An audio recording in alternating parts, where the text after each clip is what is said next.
Hey, everybody, welcome to the Under the Hood podcast. This is your co host, Tim Douglas. And today on the show, we have Raman with Singh PWM. And we're going to be talking about short term trends and how they don't have an effect on high earners in an accumulation phase, when to cash out on concentrated investments, and then identifying risk that people typically don't think about. Does that sound good, Raman? Sounds good to me, Tim.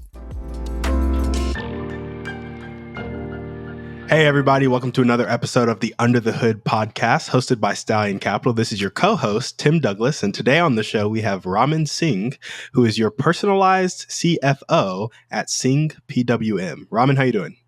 Tim, I'm doing well. Thanks for asking. It's getting a little warmer here in Phoenix, Arizona, but yeah, I think things are good. Thanks for asking. Don't you guys get up to like 115 there sometimes or something like that? Oh my God. Yeah. I lived in Texas at one point and Florida, so I felt the heat in both angles, the humid heat and the non-humid heat. Yep. Yeah, it's brutal out here, man. You could cook an egg on the street. Awesome. We love to jump right in, and we want to start with your story. Tell us about your journey into the financial space, what brought you here today. Sure. Well, I accidentally fell into this industry because I was going to college and I needed a job, and I got a job offer to work with this small private equity firm where I was their errand boy, right? Just passing around errands, and liked finance, and eventually got an opportunity to work as an intern at Morgan Stanley. Right. So spent my undergrad years working as an intern, learning the business. And eventually, after I graduated college, I became an analyst for a team that was managing about $1 billion in assets under management. Right. So it was good exposure. Then I parted ways with Morgan Stanley, became an investments consultant at Fidelity Investments.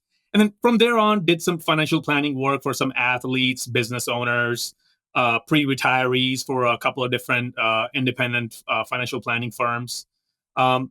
Spent some time with Facet Wealth, which was a great organization from a financial planning perspective. And then I was like, I think I want to start something on my own and give it a shot. So here I am, August 2023, right around my birthday. Boom.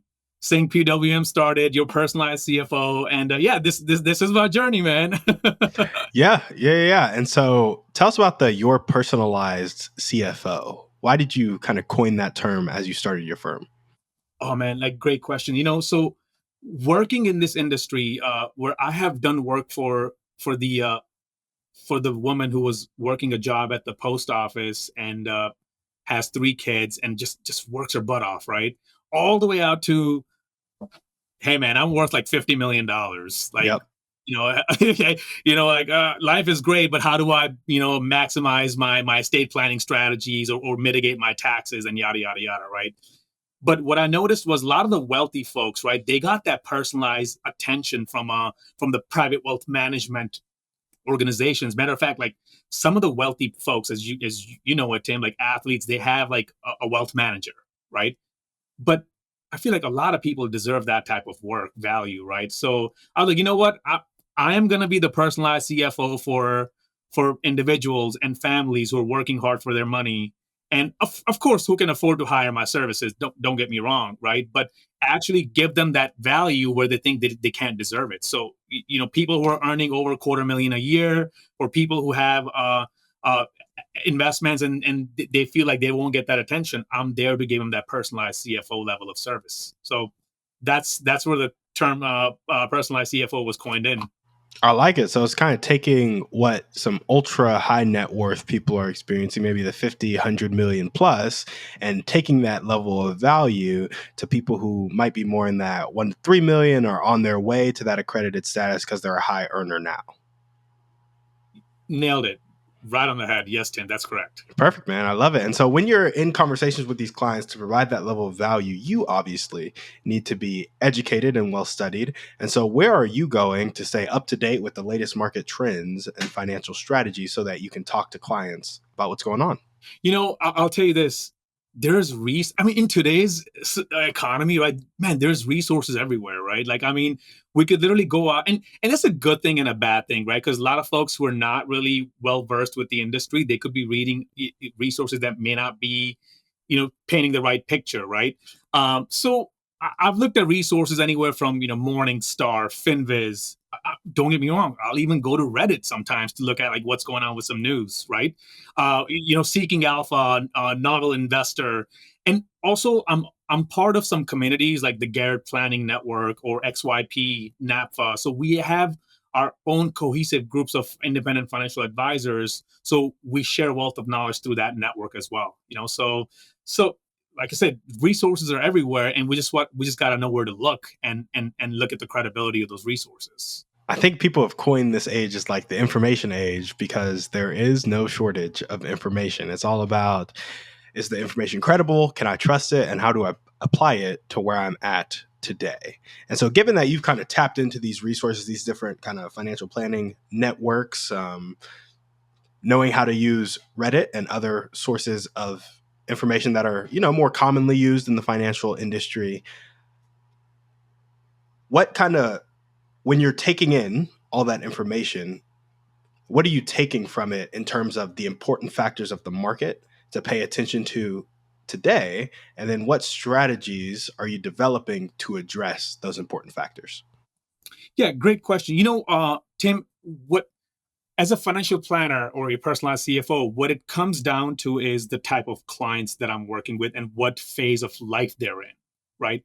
So, for example, if I'm working with the individual who is in the process of becoming an accredited investor, as you mentioned earlier, high earner, building, accumulating their wealth, a lot of the short-term trends are not really going to make a significant impact in their long-term plan. For example, if we look at COVID crash that happened couple of years ago, the impact that the COVID correction had on a lot of people who were retirees was a lot major than somebody who was 35 years old earning $250,000 a year and setting aside $4,000 a month in savings. Right. To them, that was an opportunistic time period. Right. So, and in a long scheme of things, that volatility or that event will level out for this individual. Right. So first, it comes down to how is it going to impact my clientele, right? And if I'm working with a lot of retirees or people who are in the retirement red zone, right, then perhaps I need, based on the environment that we're in, we need to shift the asset allocation. Perhaps it's either improving or implementing a sector tilt in an investment portfolio, or it could be, well, you know what, given where the interest rates are at, how is my fixed income exposure in my client portfolio? Do I have a lot of long-term assets inside it, or is it intermediate term, or is it short term?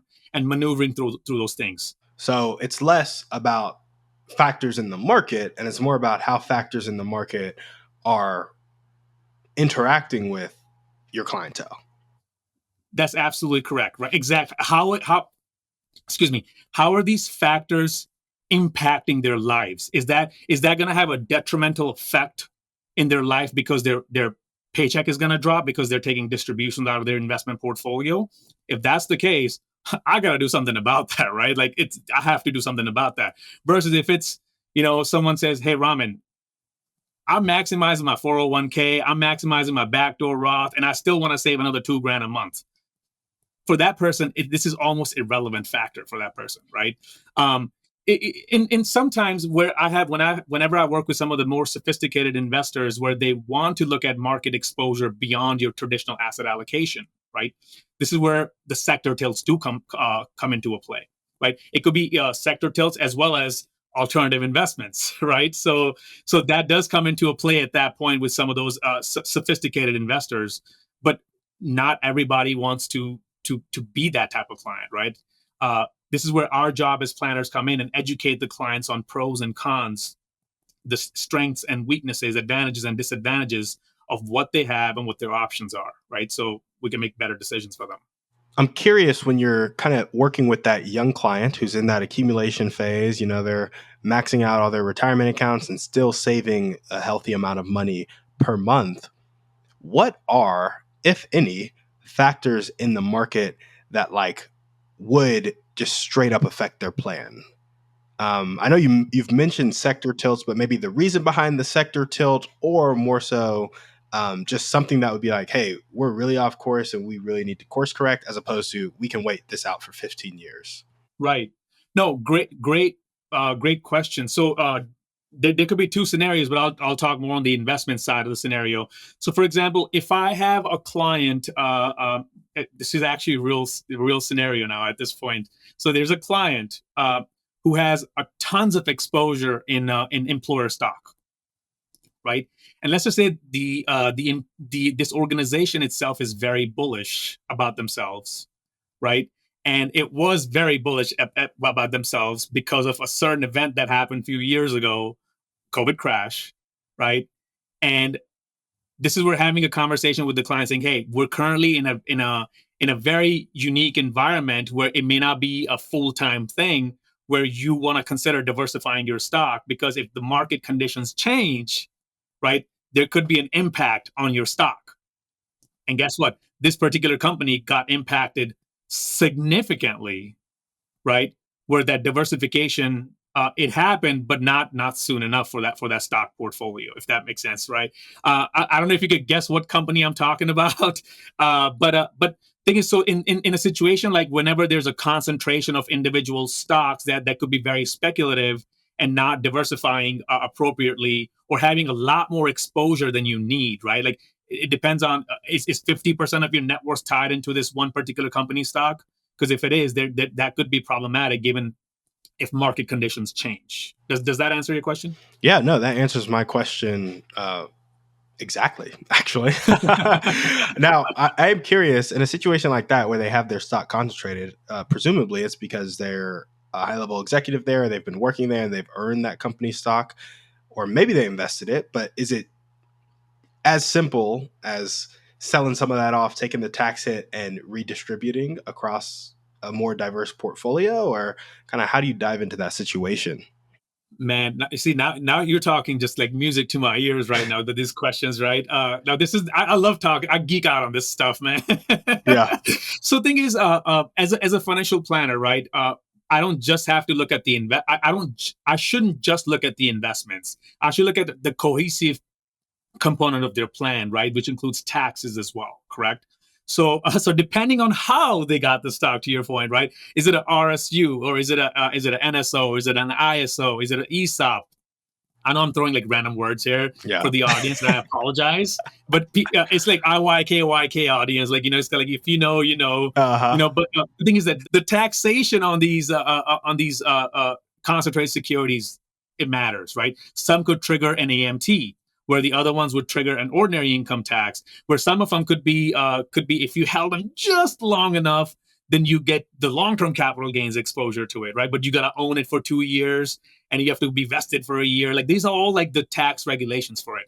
So whenever a client comes up to me and has those questions, well, I have to look at when was it granted, when is it vested, right? What was the cost basis? Did you use your current cash out of pocket, or did you sell some of the stock to exercise it? So there's some of those moving parts that go into this equation, right? And then from there on, he said, well, you know what? Okay, there is a lot of concentration, and this is like, are you willing to lose that risk, lose that money and risk that money?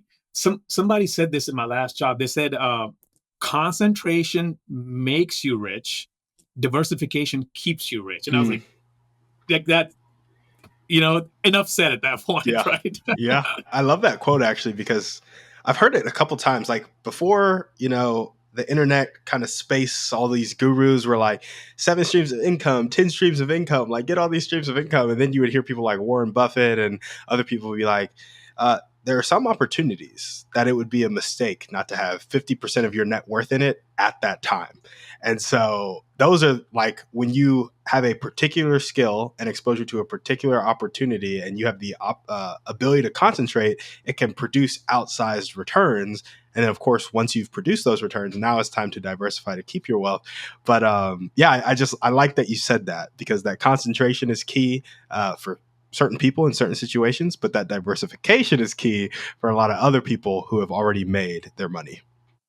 The question, Tim, the $1 million or the $1 billion question is, when do you let go of that, right? Yeah. When is the right time to let go of that? And that is like either you turn into a gambler's mindset behavior or you were too conservative behavior. Like, it's either one or the other at that point. Yeah, yeah. No, and it's interesting because a lot of entrepreneurs might be listening to this and their business, they might be able to exit right now for like a $7 million ticket or a $70 million ticket. It's like, well, if I'm at 70 and we're on a good growth trajectory, should I just go to $120 million exit or a $15 million exit or whatever it is? And it's like, when do you know to just sell the business or sell the stock and diversify and get an 8% on that $70 million exit or whatever you're looking for? This is why, like, as a certified financial planner and your personalized CFO, right? I always go ask my clients the question, like, hey, so at the end of the day, what's value to you? Like, what means like the most in your life? Is it, hey, I want to take the valuation of my business from 70 million to 100 million? Or, hey, you know what? Like, I'm in my mid 40s, and you know what? I've been neglecting my family for some time because I've been a workaholic.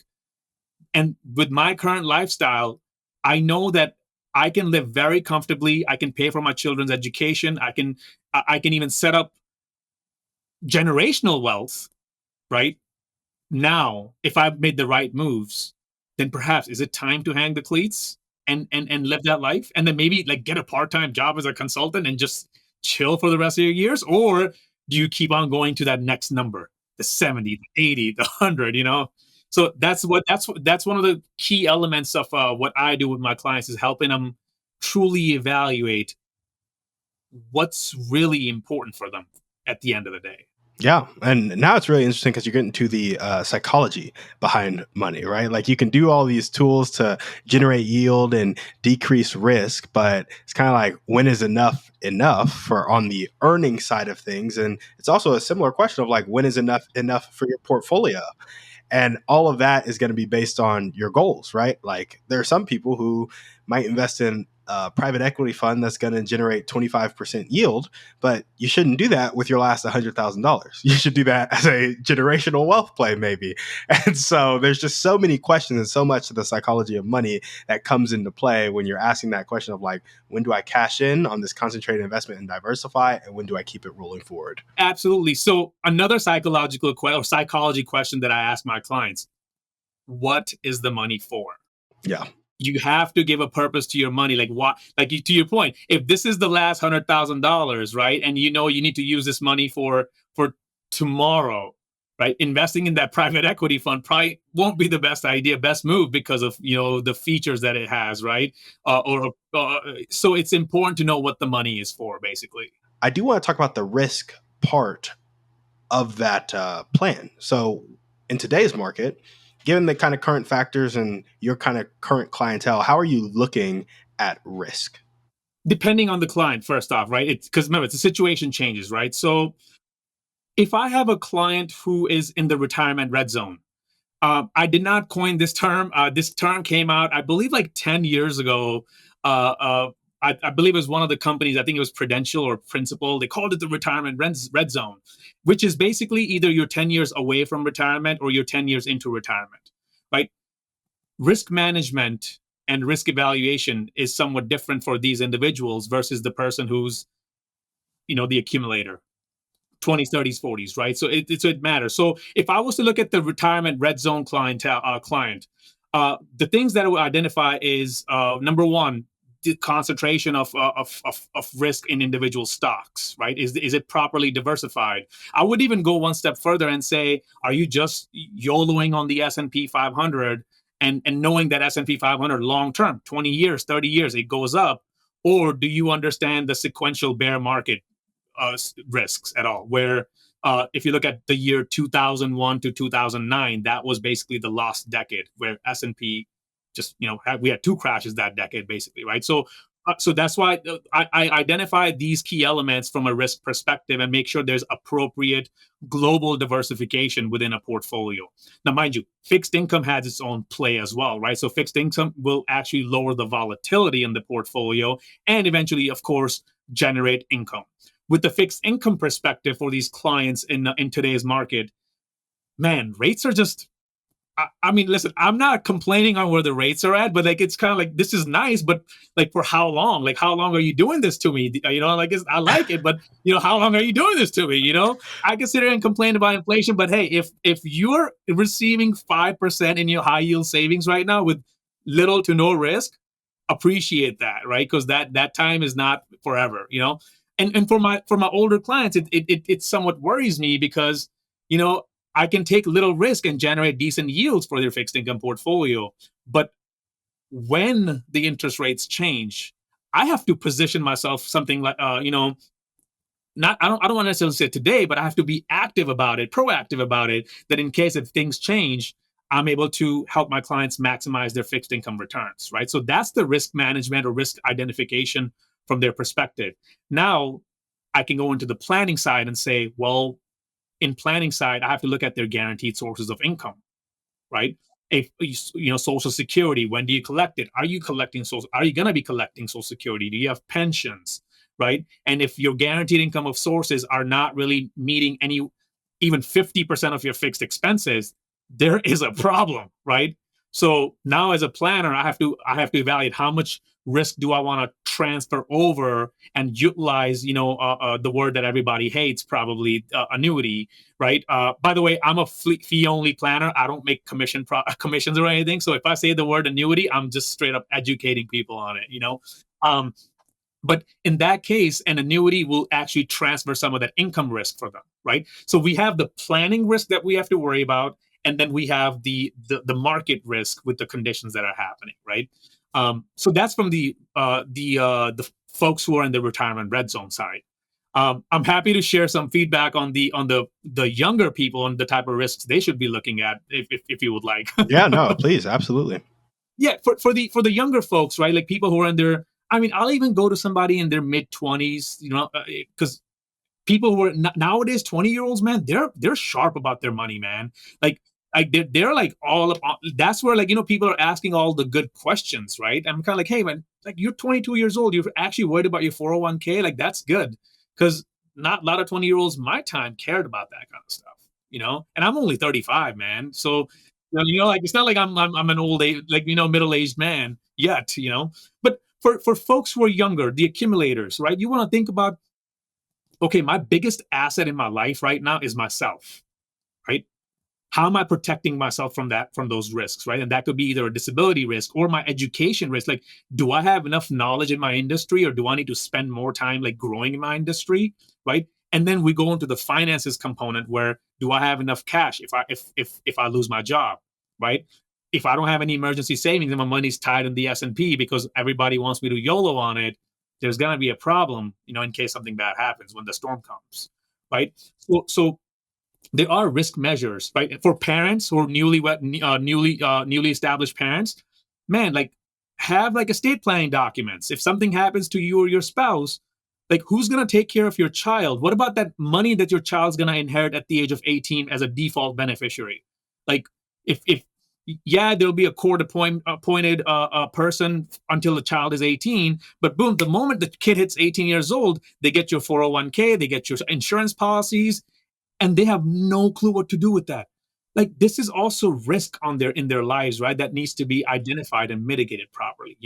Um, and last but not least, I'd say concentrated stock, right? If you listen, your employer is giving you stock, bank it. Yes, keep making that money, but learn how much of that money you want to keep it at risk, and how much of the money you want to go ahead and level out the field with, so it'll help you build long-term wealth. I like that you talked about specifically for those younger accumulators, that kind of knowledge risk, or that just, do I know enough in my industry? Am I like developing? Because that's so important when it comes to like increasing your income. It's one thing to try to make a financial plan on 30,000 a year, and it's another thing to make a financial plan on 300,000 a year, and it's another thing to make a financial plan on 3 million a year. And you can hit all of those income levels as you grow in skills and kind of make more income via introducing like leverage to your life. Like if you're a business owner and you can now leverage like employees, or you can leverage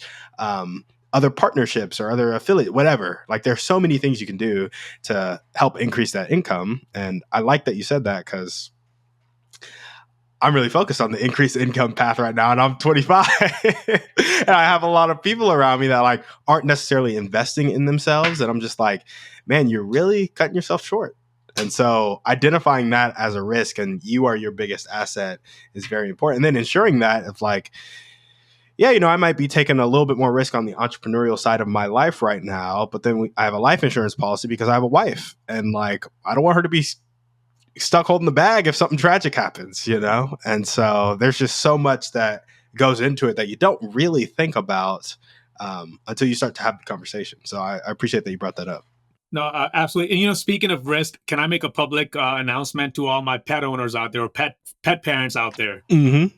If you have a young puppy, right? And mind you, I have two German shepherds. One is 10 years old, one is 9 years old. And my 9-year-old shepherd's, her health is declining. And I mean, this is my dog. I got a tattoo of her on my arm, man. Like, this is my dog. This is my baby. One thing I can say is, pet insurance, obviously we're aware of it. When your puppy is young, pet insurance typically tends to be cheaper. And as your puppy gets older, it gets expensive. I recommend that, people who are cash flow, mindset folks, and they're trying to set aside goals and money, have a pet expenses fund that you'll end up actually using, when your dog is 10 years old. Kind of like think of like a 529 for your kid that you're going to use at age 18, right? You could set up like a pet savings fund, because when your pet gets older, that money will be used to treat your pet. And insurance benefits, this suck when your dog is 10 years old.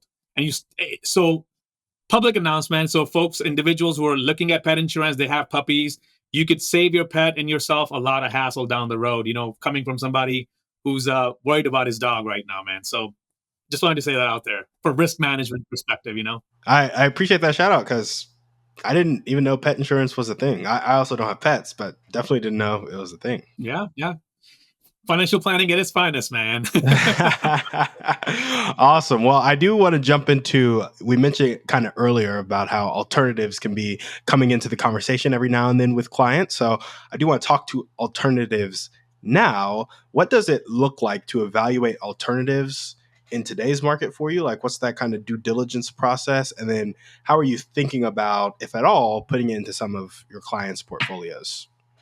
Alternatives, from an asset allocation perspective, they have their own role within an asset allocation, right? We use the term non-correlated asset in the industry, right? For those of who in the audience don't know, non-correlated assets is basically it's not working similarly to how the S&P 500 is running, right? It's not correlated to it. It's not linked to it, right? It could do its own thing, basically, right? Typically, it's a good hedging tool when it comes to a volatility perspective. When I look at alternatives, a few things go in my mind, but people who are normally hear alternatives, they're thinking about either real estate, of course, right, and precious metals, and of course, cryptocurrency, which I think I would put them into alternative category. I feel like every advisor has their own opinion on those, cryptocurrencies, right? I can't speak too much about cryptocurrency, although I think it's there for a reason, right? I have my personal biases, and I try not to bring personal biases on the table, man. I promise you. But crypto is kind of like, it's money long term. It's still adjusting. It's trying to find its fit in this world right now, and it will have a solidification, I'd say, in the next decade or two. Once our government is able to regulate it, right, like the right way. That's what we're waiting for, basically. Yeah.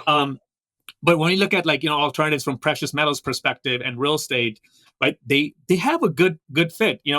I was doing some little research about comparing the S&P 500 into alternatives. So if we look at the S&P 500, right, over a 20-year term, I thought I had my information listed here, but over a 20-year term, I think the 30-year term S&P is done around 9.98% roughly, right?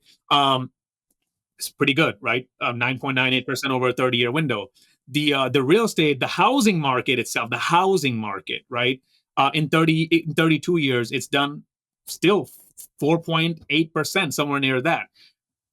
I would never compare the S&P 500 to the real estate. It's kind of like comparing the MLB to the NBA. Like, just because they're sports doesn't mean they're the same sports. Like it's not a comparable thing. It's an asset class for itself, right? And alternatives could be a good implementation in a plan from, as I mentioned, from a risk management perspective, because it actually lowers the correlation of how the S&P 500 is going. So in those crazy volatile years, you won't see a lot of that volatility within your portfolio. But it can also be used as a good income generator tool for a lot of retirees at the same time as well, if they believe that this is for a long-term play, right? Because the last thing we want is try to make too much changes because the alternatives are doing bad, but the stock market is doing great. Why am I not doing this, right? I always recommend my clients, like, don't say it's this or that. You got to create a complementary portfolio and have everything inclusive in it so they can work in conjunction with each other. And just don't compare the S&P to like a diversified portfolio or alternatives. It's just not. It's like comparing two different sports together. Yeah, no, that's a really good point.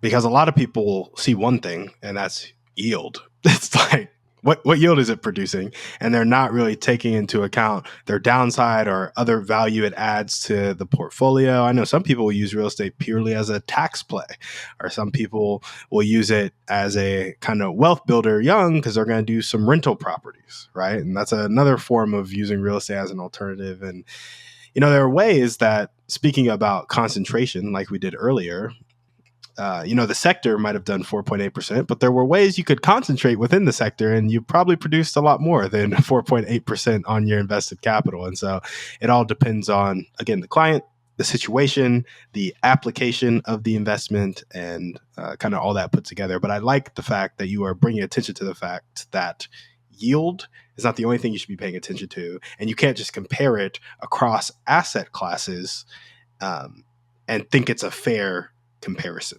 I agree. No, absolutely.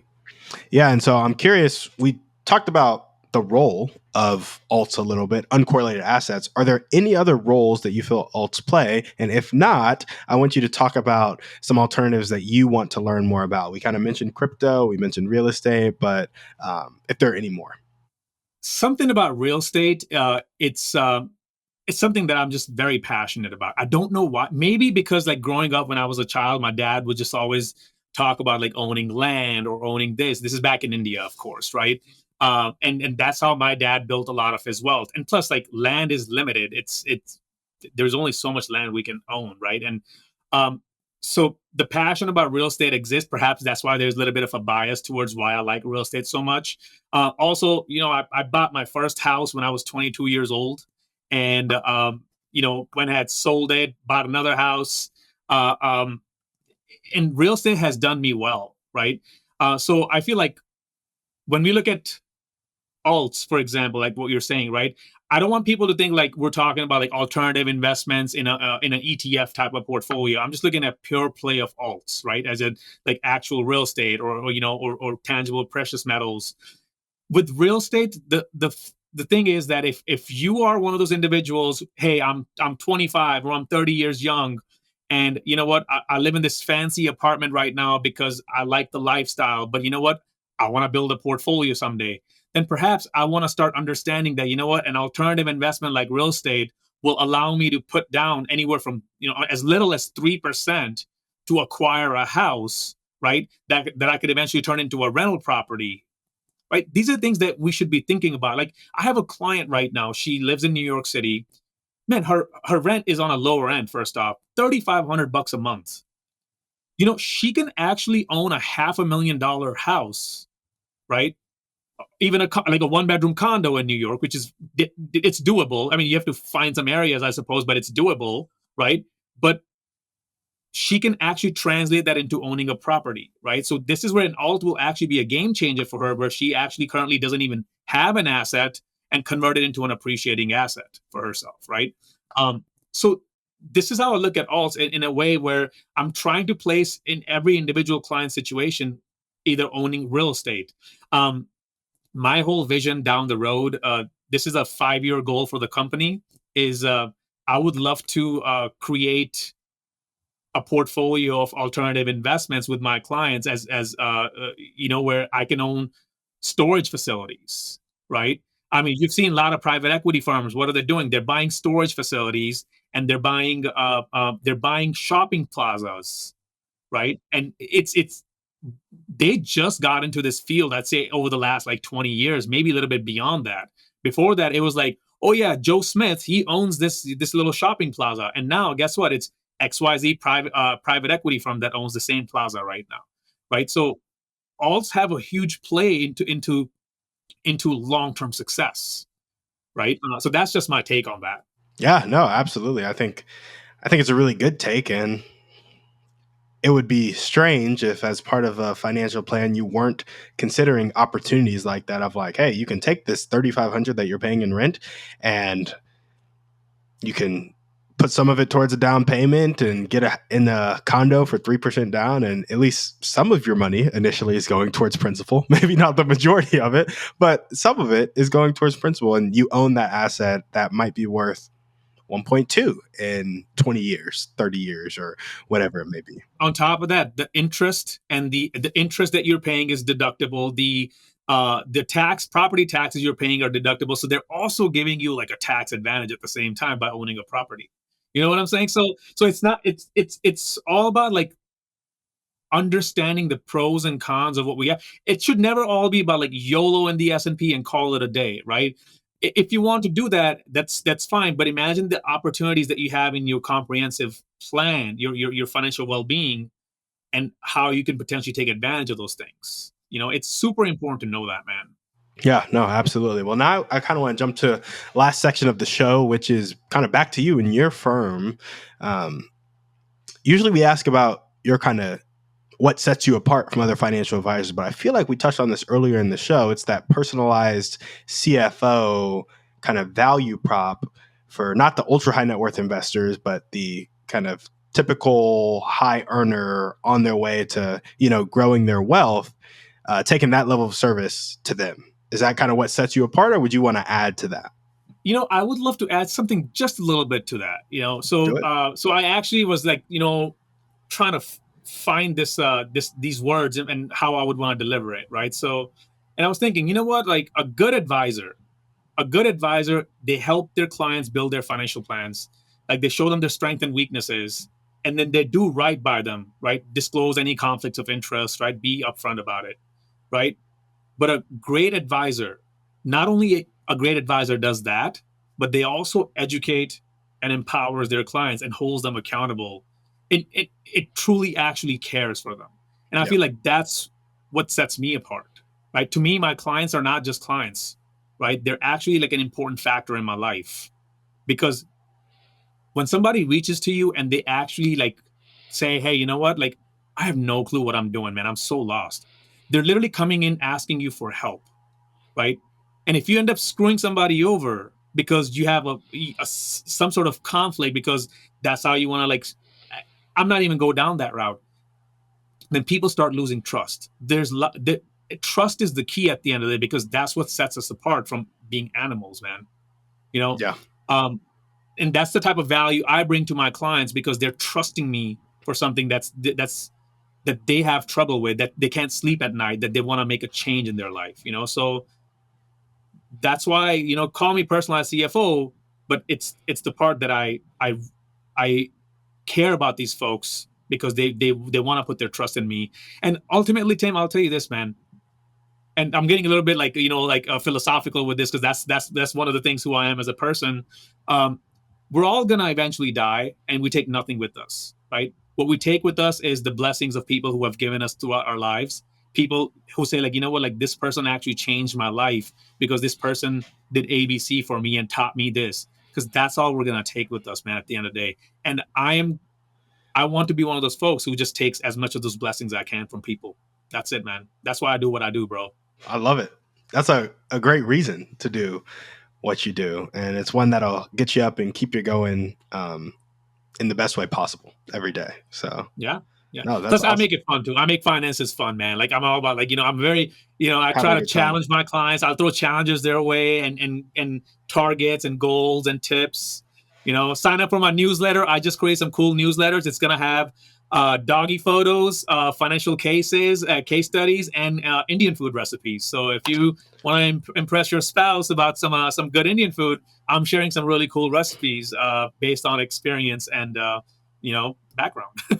That's awesome. Well, awesome, Raman. I think that might be all we have for you on the show today. Is there, well, I guess we typically ask one more question, but I feel like you touched on it. The most important thing to that kind of ideal client advisor relationship, I heard the word trust earlier.